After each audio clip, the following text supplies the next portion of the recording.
বন্ধুরা, welcome to the little English master. তো আজকের এই ভিডিওটা শুধুমাত্র তাদের জন্য যারা 2024 সালে এএনএম জিএনএমের প্রিপারেশন নিচ্ছ এবং যারা নতুন আছো, ভাবছো যে কিভাবে এএনএম জিএনএমের প্রিপারেশন নেবে, নার্সিংয়ের প্রিপারেশন নেবে, কিছু জানা নেই। তো আজকে আমি কিন্তু এই ভিডিওর মাধ্যমে সমস্ত কিছু জানিয়ে দেব। ওকে, যে কিভাবে তোমরা এএনএম জিএনএমের প্রিপারেশন নেবে এবং কি কি যোগ্যতা লাগে, অর্থাৎ তোমাদের বয়স কত লাগে, কি কি শিক্ষাগত যোগ্যতা লাগে, কারা কারা আবেদন করতে পারবে, ওকে, ছেলে কিংবা মেয়ে কারা পারবে এবং কি কি পড়তে হয়, কোন ক্লাস অবধি পড়তে হয়, ওকে, সমস্ত কিছু বিবরণ কিন্তু আজকের এই ভিডিওতে পেয়ে যাবে। আর হ্যাঁ, বলে রাখি, তোমাদের কিন্তু ফর্ম ফিল আপ কিন্তু চলছে। 2024 সালে যে এএনএম জিএনএম পরীক্ষা হবে তার কিন্তু ফর্ম ফিল আপ ইতিমধ্যেই শুরু হয়ে গেছে। দেখো, এখানে তোমরা দেখতে পাচ্ছ 21/3/2024 মার্চ মাসের 21 তারিখ থেকে কিন্তু ফর্ম ফিল আপ শুরু হয়েছে এবং এপ্রিল মাসের 21 তারিখ থেকে কিন্তু ফর্ম ফিল আপ চলবে। ওকে, এবং পরীক্ষার ডেটও কিন্তু এখানে টেন্টেটিভলি ঘোষণা হয়ে গেছে। ওকে, 14ই জুলাই কিন্তু পরীক্ষা হবে, রবিবার, 2024 সালে। ওকে, তো চলো, তোমাদের ফর্ম ফিল আপ কীভাবে করবে সেটাও আমি দেখিয়ে দেবো। ওকে, এখানে কিন্তু তোমাদেরকে আমি দেখিয়ে দেবো যে তোমরা কীভাবে ফর্ম ফিল আপ করতে পারবে। তোমাদের যে হাতে মোবাইলটি আছে সেই মোবাইলের মাধ্যমেই তোমরা ফর্ম ফিল আপ করতে পারবে।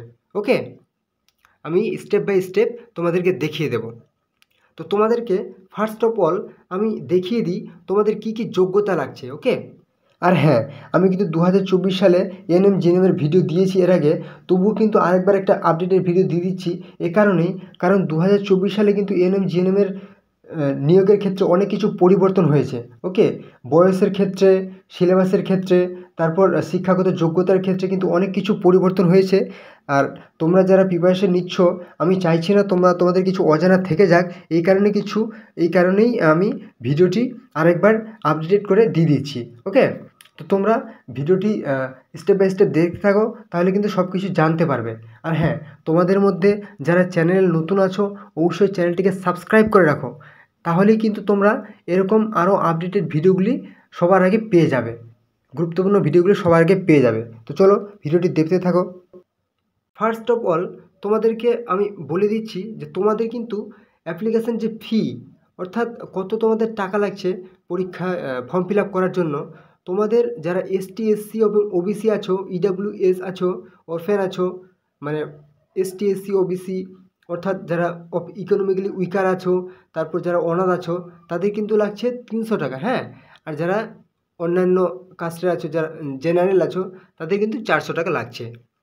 ওকে, নেক্সট তোমাদের আমি বলছি, এখানে আমাদের এলিজিবিলিটি ক্রাইটেরিয়ার ক্ষেত্রে আমি চলে আসছি। নেক্সট তোমাদেরকে আমি সিলেবাসটা বলে দিই। ওকে, তো তোমাদের সিলেবাস থাকছে, মানে পরীক্ষায় তোমাদের কি কি আসবে। ওকে, সিলেবাস অর্থাৎ তোমাদের পরীক্ষায় কি কি আসবে, এটা কিন্তু জানা খুব গুরুত্বপূর্ণ, একটা ইম্পর্টেন্ট, এটা জানতেই হবে, নাহলে কিন্তু পরীক্ষায় বসে কোনো লাভ নেই। ওকে, তো তোমাদের লাইফ সায়েন্স ক্যাটাগরি 1-এ থাকছে 30টি প্রশ্ন। ওকে, এবং ক্যাটাগরি 2-এ থাকছে 10টি প্রশ্ন। তোমাদেরকে ক্যাটাগরি 1 ক্যাটাগরি 2 এর ভাগটা আমি বলে দেবো। আর টোটাল কিন্তু তোমাদের 40টি প্রশ্ন থাকছে, নাম্বার থাকছে 50। ফিজিক্যাল সায়েন্স ভৌতবিজ্ঞান তোমাদের 15 থাকছে ক্যাটাগরি 1, ক্যাটাগরি 2-এ থাকছে 5 প্রশ্ন। ওকে, টোটাল হচ্ছে 20টি প্রশ্ন, নাম্বার থাকছে 25। বেসিক ইংলিশ অর্থাৎ ইংলিশ গ্রামার থাকছে 15টি প্রশ্ন ক্যাটাগরি 1 থেকে একদম, আর টোটাল নাম্বার হচ্ছে 15। ওকে, ম্যাথমেটিক্স 10টি প্রশ্ন 10 নাম্বার, জেনারেল নলেজ জিকে 10টি প্রশ্ন 10 নাম্বার, রিজনিং হচ্ছে 5টি প্রশ্ন 5 নাম্বার। টোটাল তোমাদের হচ্ছে কিন্তু 100টি প্রশ্ন থাকবে। ওকে, এবং নাম্বার থাকবে 115। ওকে, তো ক্যাটাগরি 1 এবং ক্যাটাগরি 2 এর তোমাদের ব্যাপারটা আমি বলে দিই। ক্যাটাগরি 1 হচ্ছে যে তোমাদের ক্যাটাগরি যে 1 কি না, তো ক্যাটাগরি 1-এ তোমাদের কিন্তু নেগেটিভ মার্ক আছে। ওকে, এবং তোমাদের একটি প্রশ্নের জন্য এক নাম্বার থাকবে, আর নেগেটিভ মার্ক আছে, নেগেটিভ মার্ক হচ্ছে চারটি প্রশ্নের জন্য 1 নাম্বার কাটা হবে। ওকে, আর যদি তুমি কোনো অ্যাটেম্প্ট না করো, কোনো প্রশ্ন না করো, তোমাকে কোনো নাম্বার দেওয়া হবে না। আর ক্যাটাগরি 2-এ হচ্ছে তোমার যদি ভুল করে দাও, কিন্তু তোমার এখানে কোনো নাম্বার কাটা যাবে না, নেগেটিভ মার্ক নেই। ওকে, আর ক্যাটাগরি 2 এ তোমার হচ্ছে কিন্তু একটি প্রশ্নের উত্তর একটা হতে পারে, দুটো হতে পারে। ওকে, মানে একটি প্রশ্নের উত্তর কিন্তু একের অধিকও হতে পারে। ওকে, এটা হচ্ছে ক্যাটাগরি 1 এবং ক্যাটাগরি 2। নেক্সট তোমাদের আমি বলে দিই, নেক্সট কি আসছে, নেক্সট হচ্ছে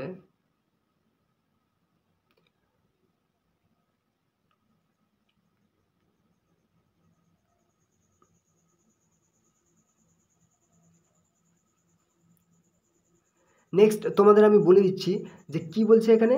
অ্যাপ্লিকেশন মাস্ট বি, ভারতের নাগরিক হতে হবে, অবশ্যই পশ্চিমবঙ্গের বসবাসকারী হতে হবে, তোমাকে অবশ্যই কি হতে হবে, অবশ্যই তোমাকে উচ্চ মাধ্যমিক পাস হতে হবে, অর্থাৎ অথবা তোমাকে এই বছর যারা উচ্চ মাধ্যমিক পরীক্ষা দিয়েছে তারা কিন্তু পরীক্ষায় বসতে পারবে। ওকে, মানে এই বছরে তোমরা কিন্তু ফর্ম ফিল আপটি করে নিও। ওকে, যারা ভাবছো যে নার্সিংয়ের প্রিপারেশান নেবে এবং নার্সিং পরীক্ষার স্বপ্ন নিয়ে বসে আছো এএনএম জিএনএমের জন্য, তারা কিন্তু অবশ্যই ফর্ম ফিল আপটি করে দিও। আর তোমাদের কিন্তু বয়স হতে হবে, আগে কিন্তু একটা বয়স লাগতো যে এই বয়সের বেশি হয়ে গেলে কিন্তু হতো না, কিন্তু এখন এই বছর থেকে নতুন করেছে যে তোমাকে ন্যূনতম বয়স হতে হবে কিন্তু 17, হ্যাঁ, আর উচ্চতম কোনো বয়স নেই, ঊর্ধ্বসীমা নেই বয়সের। এএনএমের ক্ষেত্রে কিন্তু শুধুমাত্র মহিলারা বসতে পারবে, জিএনএম কিন্তু পুরুষ মহিলা উভয় বসতে পারবে। আর এই যে ম্যাক্সিমাম এজ, কোনো আপার লিমিট নেই কিন্তু, মানে ঊর্ধ্বসীমা নেই বয়সের, দুটোর ক্ষেত্রেই। আর এগুলো বলে দিয়েছে, রেসিডেন্স অবশ্যই ভারতীয় নাগরিক হতে হবে, পশ্চিমবঙ্গের বাসিন্দা হতে হবে। ল্যাঙ্গুয়েজ তোমাকে কিন্তু অবশ্যই বাংলা অথবা নেপালি ভাষা বলতে, লিখতে, পড়তে জানতে হবে। আর তোমাকে এডুকেশনাল কোয়ালিফিকেশান, এই যে তুমি পরীক্ষায় বসবে তোমার কি কি যোগ্যতা লাগবে, মানে শিক্ষাগত যোগ্যতা। ওকে, তোমাকে অবশ্যই উচ্চ মাধ্যমিক পাস হতে হবে, 40% নাম্বার নিয়ে হতে হবে। ওকে, অবশ্যই ইংরেজিতে কিন্তু তোমাকে পাস হতে হবে। তারপর এগুলার সেরকম ইম্পর্টেন্ট কিছু নেই, তোমরা একবার ডাউনলোড করে একবার দেখে নেবে। হ্যাঁ, তোমাদেরকে আমি দেখিয়ে দেবো যে তোমরা এই নোটিফিকেশানটা কী করে দেখতে পাবে মোবাইলেই, এবং কী করে তোমরা ফর্ম ফিল আপ করতে পারবে, পুরোটাই তোমাদেরকে আমি কিন্তু দেখিয়ে দেবো। আর হ্যাঁ, তোমাদের যে এএনএম সেটা কিন্তু 2 বছরের কিন্তু কোর্স। ওকে, আর এএনএম পরীক্ষা হয়ে যাওয়ার সঙ্গে সঙ্গে কিন্তু তোমাদের চাকরি হয়ে যাবে। ওকে, মানে সঙ্গে সঙ্গে মানে হয়ে যাওয়ার কয়েক মাস পরে তোমাদের কিন্তু চাকরি হয়ে যাবে। আর জিএনএম কিন্তু তোমাদের হয়ে যাওয়ার পরেও, কোর্সটা হয়ে যাওয়ার পরেও তোমাদের কিন্তু সঙ্গে সঙ্গে চাকরিটা হবে না, তোমাদের পরীক্ষার জন্য অপেক্ষা করতে হবে। আর এটা 3 বছরের, তো জিএনএমের ফ্যাসিলিটিটা অনেক ভালো আর কি, মানে তোমাদের স্যালারি সেটাও অনেকটা ভালো, অনেকটা বেশি আছে। তো যাই হোক, তোমাদেরকে আমি নেক্সট দেখিয়ে দিচ্ছি যে তোমরা কি করে ফর্ম ফিল আপটি করবে। ওকে, ব্যাকে চলে আসি আমি।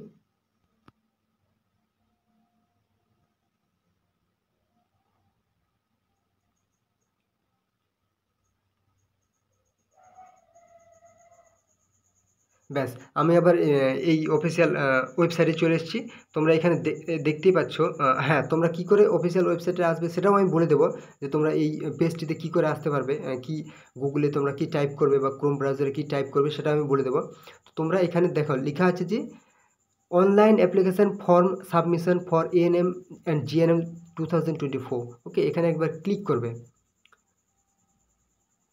ক্লিক করার পর দেখতে পাচ্ছ যে এখানে বেরিয়ে গেছে রেজিস্টার্ড ক্যান্ডিডেট সাইন ইন। তোমরা কি করবে, তোমরা করবে যে নিউ ক্যান্ডিডেট রেজিস্ট্রেশন করবে। ওকে, তোমরা এখানে ক্লিক করবে, মানে নতুনভাবে তোমরা রেজিস্ট্রেশন করবে। ওকে, এখানে ক্লিক করবে। ব্যাস, এখানে ক্লিক করার পর আবার এখানে কনফার্ম করবে একটা, এই আই এগ্রি, এখানে ক্লিক করবে। ব্যাস, এখানে তোমরা যেসব ব্ল্যাঙ্ক জায়গাগুলো আছে, ফাঁকা জায়গাগুলো আছে, candidate's name, father's name, mother's name, date of birth, gender, এগুলো সব ফিল আপ করবে। তারপর আবার সাবমিট করবে, ক্যাপচাগুলো দেবে, ঠিক আছে, তারপর সাবমিট করবে, আবার নেক্সট করবে, ফটো দেবে, এরকম করতে করতে করতে করতে স্টেপ বাই স্টেপ আবার তোমরা একবার টাকা পেমেন্ট করবে, নেক্সট তোমরা ফাইনাল সাবমিট করবে কিন্তু। ওকে, আর তোমরা কিন্তু যদি ভুল হয়ে যায় তোমরা কিন্তু এডিটও করতে পারবে। ওকে, তো চলো তোমরা ওয়েবসাইটটা আমি একবার বলে দিই, খুব তাড়াতাড়ি আমি একটু বলে দিই ওয়েবসাইটটা। তোমরা ওয়েবসাইটে কি টাইপ করে এই পেজটি পেয়ে যাবে। ওকে, তোমরা কি টাইপ করবে, এই যে দেখতে পাচ্ছ এখানে দেখা আছে যে দেখো wbjeb.in একটা স্ল্যাশ দেবে, তারপর ANM একটা হাইফেন দেবে GNM, ব্যাস এটা তোমাদের গুগল পেজে অথবা ক্রোম ব্রাউজারে গিয়ে টাইপ করবে, একদম এই সরাসরি এই হোম পেজে চলে আসবে। তোমরা টাইপ করবে wbjeb.in/ANM-GNM, ব্যাস টাইপ করবে, একদম এই পেজে চলে আসবে। ANM GNM এর সমস্ত খুঁটিনাটি তোমরা এখানে পেয়ে যাবে। ওকে, আর তোমাদের কিছু জিজ্ঞাসা থাকলে অবশ্যই আমাকে কমেন্ট করে জানাবে যে কিছু জানতে চাও। আর তোমরা যারা আরও ইনফরমেশান পেতে চাও, এরকম আরও গুরুত্বপূর্ণ ভিডিও পেতে চাও, অবশ্যই চ্যানেলটিকে সাবস্ক্রাইব করে দেবে, ভিডিওটি লাইক কমেন্ট এবং বন্ধুদের সাথে শেয়ার করে দেবে। তো চলো, ভালো থাকো, জয় হিন্দ। পরবর্তী ভিডিওতে আবার দেখা হবে।